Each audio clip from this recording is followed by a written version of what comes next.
আসসালামু আলাইকুম প্রিয় অডিয়েন্স, প্রিয় শ্রোতা। আশা করি ভালো আছেন। অনেক কোম্পানিতে বলা হয় যে প্রচুর ট্রেনিং হচ্ছে, প্রচুর সময় ইনভেস্ট হচ্ছে।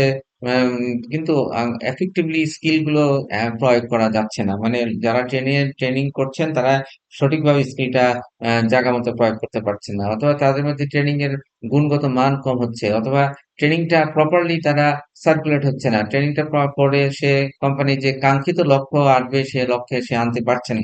এই বিষয়ে আজকে আমি একটু বলবো যে কেন আপনার কোম্পানিতে কি প্রবলেম। আপনার কোম্পানিতে আসলে সমস্যা হলো ট্রেনিং অফ দ্য ট্রেনার। মানে এই টটটা মানে আপনার লোকগুলো যারা ট্রেনিং দিচ্ছেন তাদের টটের জ্ঞানের অভাব আছে।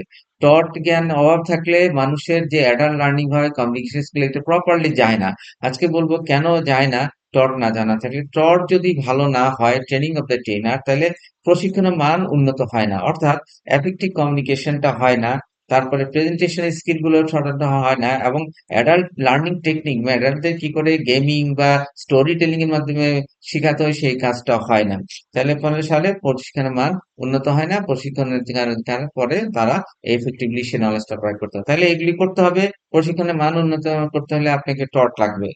আরেকটা হলো টট দরকার এই জন্য যে আপনার প্রতিষ্ঠানের ট্রেনারদের আভ্যন্তরীণ দক্ষতা বৃদ্ধির জন্য টট দরকার। অর্থাৎ আপনার আপনি সবসময় মনে করেন যে বাইরের ট্রেনার আনলেই বোধ আপনার খরচ, মানে লোকজন ভালো ইফেক্টিভ শিখবে। এটা একটা ইনফরমেশন অনেক সময় ভুল। কখনো কখনো বাইরের ট্রেনারের নির্ভরতা কমাতে হলে আপনার ট্রেনারদেরকে হ্যাঁ, বাইরের ট্রেনার দরকার আছে, তবে আপনার ট্রেনারদের টট শেখান ভালো করে এফেক্টিভলি। একটা টট যদি ওনারা জানে তাহলে ওনারা এই টট শিখে ওনারা এফেক্টিভলি ট্রেনিংটা দিতে পারবেন। আপনার খরচ কমে যাবে, এবং আপনার যে লোকজন স্কিল গুলো দীর্ঘমেয়াদী হবে। আবার ওরা এই দীর্ঘমেয়াদী স্কিল নিয়ে ওরা টেকসই ভাবে লার্নিংটা হ্যান্ড ওভার করতে পারবে।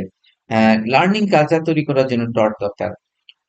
টড একটি শক্তিশালী লার্নিং অ্যান্ড ডেভেলপমেন্ট কালচার তৈরি করে।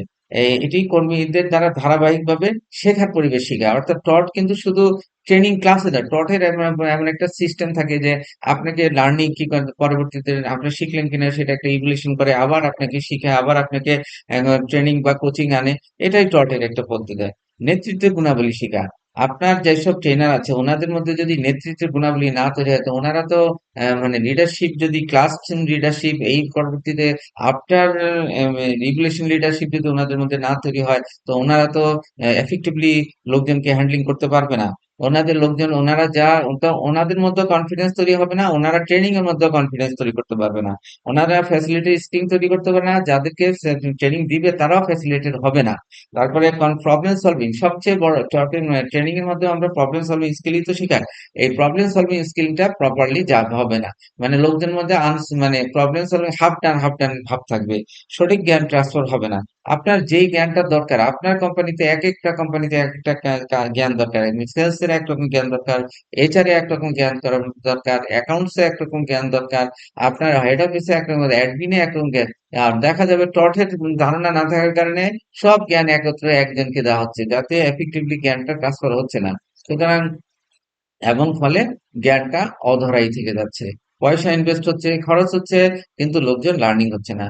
তো আমি আপনাকে রিকোয়েস্ট করব, প্রতিষ্ঠানে ট্রেনিং হচ্ছে, সব গিয়ে হচ্ছে, আপনার লোকজনকে টট করাচ্ছি না। দয়া করে আগে আপনার লোকজন ট্রেনিং অফ দ্য ট্রেনার্স এই কোর্সগুলো কমপ্লিট করুন, এবং ভালো ট্রেনার তৈরি করুন। ধন্যবাদ। আসসালামু আলাইকুম।